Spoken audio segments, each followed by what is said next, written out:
Russian frigate's gunnery drill puts UK Navy on alert. A Russian warship opened fire with live ammunition outside British and French territorial waters, while a Royal Navy patrol ship sat close enough to watch the shells land, part of a month that saw British forces spend 3 full weeks tracking Russian naval activity around the United Kingdom, the UK Defence Journal reported, citing figures released by the Royal Navy. Royal Navy warships and helicopters logged 21 days of operations monitoring Russian activity in UK waters and the North Atlantic during July, and the service said activations to track Russian naval units have risen 25 across the first 7 months of 2026 compared with the same period last year. A jump that reflects how much busier Britain's coastal waters have become with Russian military traffic. 4 Royal Navy vessels carried that workload through July: HMS Somerset, HMS Tyne, HMS Mersey, and HMS Severn, working alongside Wildcat helicopters from 815 Naval Air Squadron and Merlin anti-submarine aircraft to track the movements of Russian warships and submarines passing through British-monitored waters. Much of that activity centered on a single Russian frigate, the RFN Neustrashimy, which the Royal Navy said repeatedly transited the UK's area of responsibility escorting tankers belonging to Russia's so-called shadow fleet, a term for the aging, often opaquely owned vessels Russia uses to move sanctioned oil while evading Western sanctions enforcement. That repeated escort duty tied up British operational capacity specifically because guarding against the tankers themselves, rather than just the warship accompanying them, requires sustained monitoring. The most dramatic single incident came on July 20th, when the Neustrashimy conducted live gunnery firings in international waters just outside UK and French territorial limits, while Portsmouth-based HMS Tyne happened to be on task nearby. Tyne closed to within 5 nautical miles (9.3 kilometers) as the Russian frigate fired, continuing to gather intelligence and observing where the shells landed as the Neustrashimy fired roughly 20 rounds from its 100mm 3.9-inch main gun along with additional fire from a 30mm close-in weapon system, according to the Royal Navy's own record of the encounter. Lieutenant Commander Sam Fields, commanding officer of HMS Tyne, described why his ship was well-positioned to handle that kind of unplanned encounter. Through sustained presence and close cooperation with allies,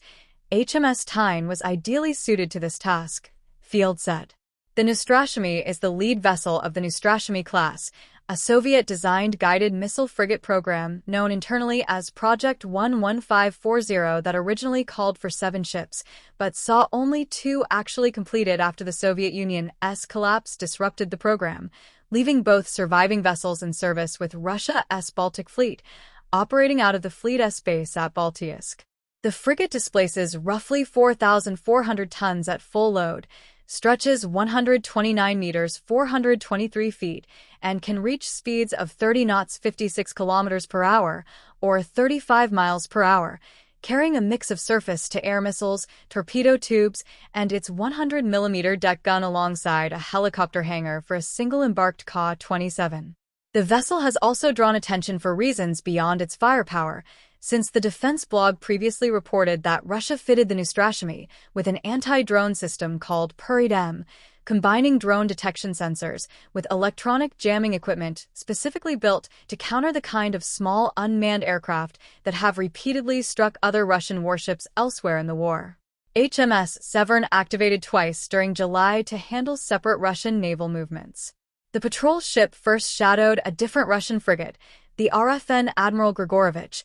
a later-generation vessel belonging to Russia's Project 11356 series built for the Black Sea Fleet, as it sailed east from the French port area of Ushant toward Dover. Severn then took over from HMS Mersey for a 3-day mission running from July 23 to July 26 specifically to intercept and shadow the Neustrashimy, tracking the frigate as it escorted a shadow fleet tanker called the MV Vulcan out of the Baltic Sea, through the Dover Strait, and back toward Ushant, with the 2 British patrol vessels handing surveillance duties back and forth as the Russian frigate reversed course and headed east again. Lieutenant Commander Dom Jacobs, executive officer temporarily commanding HMS Severn, credited his crew's ability to shift quickly between different mission types for making that kind of rapid tasking possible. Shows the versatility of my crew and the other OPVs to deliver a range of tasks, Jacobs said. referring to how the crew adapted between the ship's role as part of the fleet-ready escort force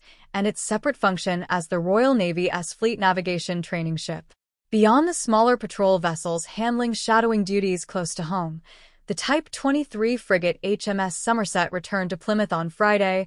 August 7th, after wrapping up a 4-month deployment monitoring both surface and underwater activity across the North Atlantic. A mission that saw the ship cover more than 24,000 nautical miles, 44,450 kilometers, while operating with an embarked Merlin helicopter from 814 Naval Air Squadron. That deployment formed part of Britain's standing operation to protect its nuclear deterrent, the continuous at-sea submarine patrols that form the backbone of the UK's independent nuclear capability, work that required Somerset to track submarines and coordinate directly with NATO allies and the Royal Navy's Carrier Strike Group throughout the deployment. Commander Matt Milliard, Somerset's commanding officer, framed the 4-month deployment as a direct demonstration of the Royal Navy's core purpose. Immensely proud of every single member of the ship's company, Milliard said of the crew's performance throughout the deployment. This entire month of shadowing and interception activity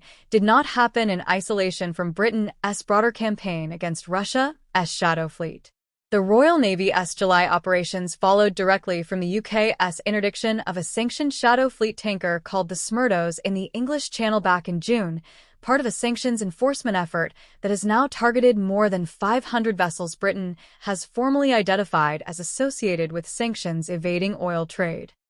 The Royal Navy noted that Russian oil and gas revenues fell 24% year-over-year in 2025, a decline officials have partly credited to exactly this kind of sustained maritime pressure against the tanker networks Russia depends on to keep selling sanctioned crude on international markets.